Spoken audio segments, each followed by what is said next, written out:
everyone! Welcome back po tayo sa ating YouTube channel. Ito po inyong lingkod Alminda Mix Vlog. Bumabati po ng mapagpalang araw o gabi sa ating lahat. Hello po mga kabisnes, mga kapapi. Welcome back po sa ating YouTube channel. Again, tayo ay maggagawa ng ating mga naobserbahan dito sa mga kakiligan ni Bong at saka ni Jinky, ano? So well, mayroon na naman tayong pinanood kanina itong ni Kabisnes na, no? Yung upload ni Kabisnes, ito nga ang pag-uusap ni Jinky at saka ni Bong. At mayroon nga silang 8 questions sinanda dito kay Jinky, no? At ang na-focus ko doon yung tanong ni Mrs. Kabisnes kung kailan ba sasagutin ni Jinky si Kuya Bong. Sooner daw.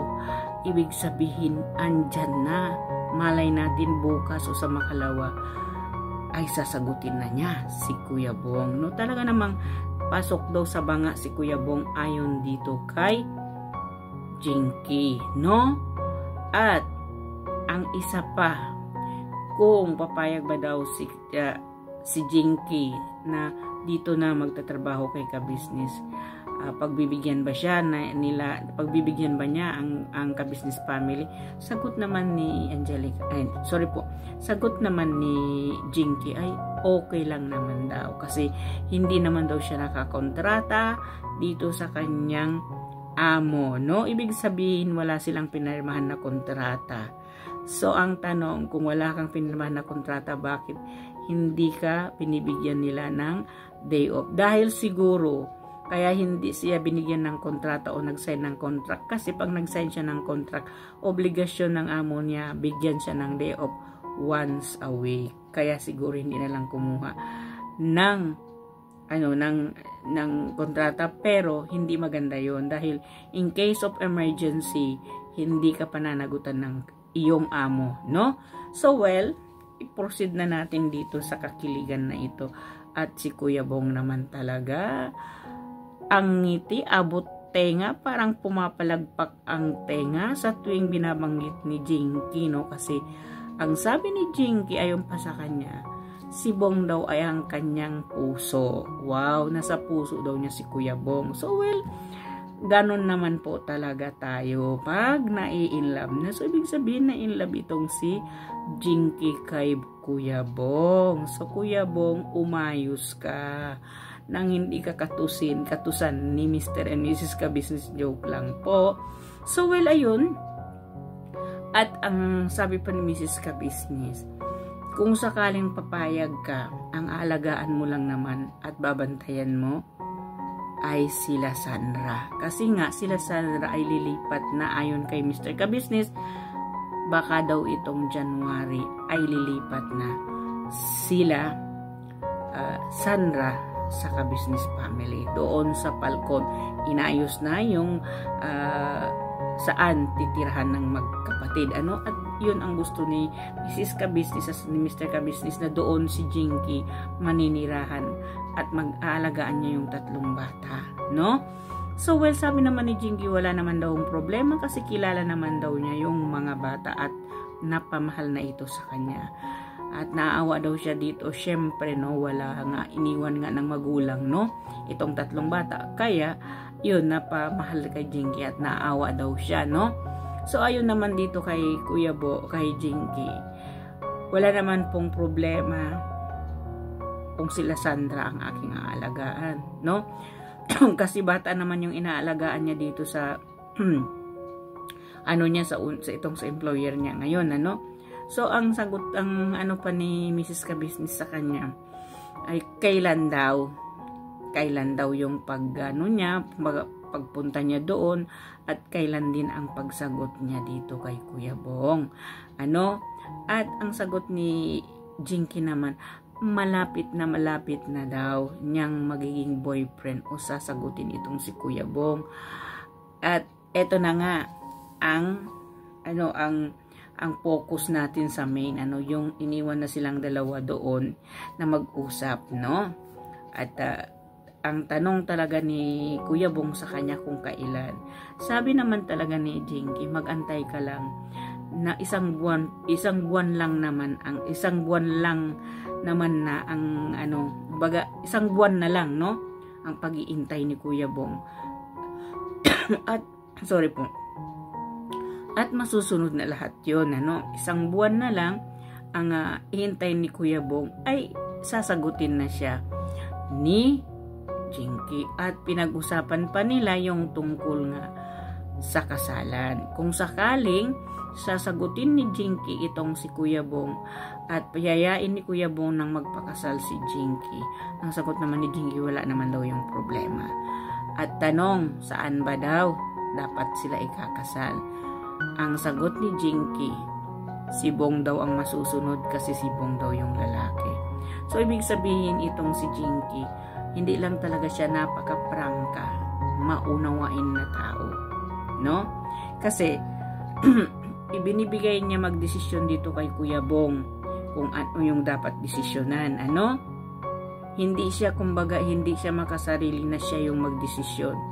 Mismo si Kuya Bong ang magdidesisyon kasi siya nga daw yung lalaki.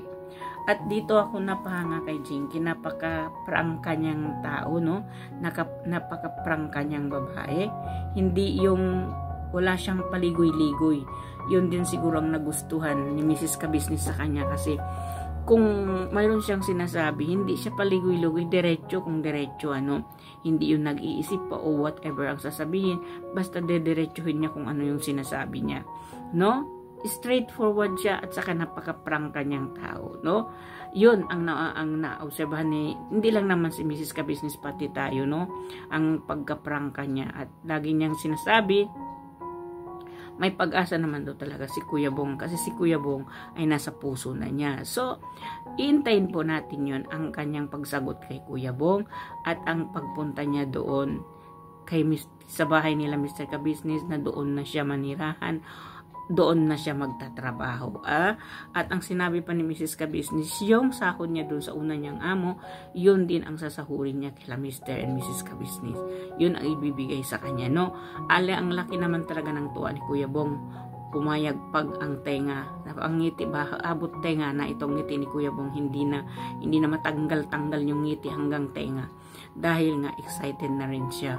Makapiling niya si Jinky, So, minsan kasi, itong si Kuya Bong, minsan kasi, sumasablay sa mga sinasabi niya, Mabuti na lang at nakakaintindi itong si Jinky. Inuunawa niya, si Kuya Bong, inuunawa niya kung ano yung kalagayan ni Kuya Bong. Kaya, kahit alam niya na sumablay si Kuya Bong, kumbaga iniintindi niya, hindi niya pinapansin yun, no? Kasi alam naman natin si Kuya Bong, lagi na lang laging nagsasalita na kung para bang hindi siya naniniwala sa nangyayari, no?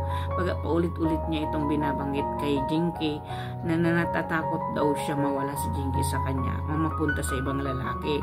So, kumbaga, parang na-trauma ito si Kuya Bong, pero doon tayo believe kay Jinky, kasi ang sinasabi niya, huwag kang mag-isip ng ganon para hindi ka ma-stress. Hindi naman ako mapunta sa ibang tao, sa ibang lalaki, sa'yo pa rin ako mapupunta. Di ba naman ang gandang pakinggan, no? Hindi daw siya mapupunta sa ibang lalaki, kundi kay Kuya Bong lamang daw siya. Yun ang sabi ni Jinky. Hindi ako pupunta sa ibang lalaki. Walang ibang lalaki ang makakuha sa akin maliban sa'yo. Sa'yo pa rin ako mapunta, hindi sa ibang lalaki, no? So, ibig sabihin ay pinapanghawakan na talaga ni Jinky ang kanilang unti-unting pagkaroon ng linaw, ang kanilang pagkakakilala ni Kuya Bong, no? Kasi hindi naman magsasalita yung si Jinky ng ganon, no? Na kumbaga ay binibigyan niya si Kuya Bong ng fighting spirit, o binibigyan niya ng courage si Kuya Bong para mahinto yung haka-haka ni Kuya Bong laban sa kanya, no? Na mapunta sa ibang lalaki at mapunta, kumbaga, si Kuya Bong ay nagbabahala kasi nga hindi pa nga sila talaga sa isang bahay. Kaya medyo nabahala naman talaga si Kuya Bong, no? Baka isang araw mapunta daw sa ibang lalaki si Jinky. Yun ang kinakatakutan ni Kuya Bong, At mabuti na lang naman ito kay Jinky ay nauunawaan niya yon. Lagi niyang sinasabi, huwag kang mag-isip ng ganon. Hindi ba? Sa'yo lang ako. At minsan no, kaya sinasabi ni Kuya Bong, binakuran na daw niya si Jinky. May bakod na yun. Hindi ba? Kumbaga, gusto na ni Kuya Bong kasi yung makikita niya araw-araw si Jinky, makasama niya si Jinky. Pero, sorry po. Ang ano naman, bangkit naman ni Mr. Ka-Business ay hindi naman palagi talaga sila magkikita kasi si Kuya Bong si Jinky ay doon titira sa balkon kasama yung mga bata. While si Bong dito sa bahay nila Mr. and Mrs. Ka-Business. Maganda nga yun talaga naman. Kahit nandyan na si Jinky ay hindi pa rin sila magkasama sa isang bahay o magkakita every time kasi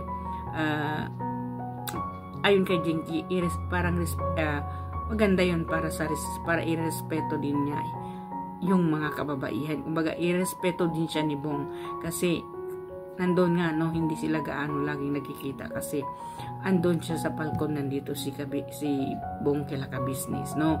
So, well, maganda rin naman ang mga pinagsasabi ni itong si Jinky para kay Kuya Bong, ano, kahit si Kuya Bong nagdududa at natatakot, binibigyan pa rin niya ito ng panguunawa at binibigyan niya ng advices o ini-encourage o binibigyan niya ng courage na para hindi maano yung isip ni Kuya Bong, ano. Sana Kuya Bong umayos ka, di ba? So, well, mga kabisnes, mga kapapi, hanggang dito na lang ang ating chika minutes for today. Dito nga tungkol kay Jinky at kay Kuya Bong. Maraming salamat po sa panonood ninyo at pakikinig ninyo at lagi kayo nandyan sa akin. Mega love shoutout po sa inyong lahat. Mga kabisnes, mga kapapi, please don't forget to subscribe. Ka-Business Official, Papa Dins TV and Ka-Business Family. At ang lahat po ng mga kagwang ni Ka-Business at ang mga reactor din ni Ka-Business, huwag po natin silang kalimutan suportahan. So, hanggang sa muli, kita-kita po tayo mga Ka-Business, mga kapapi.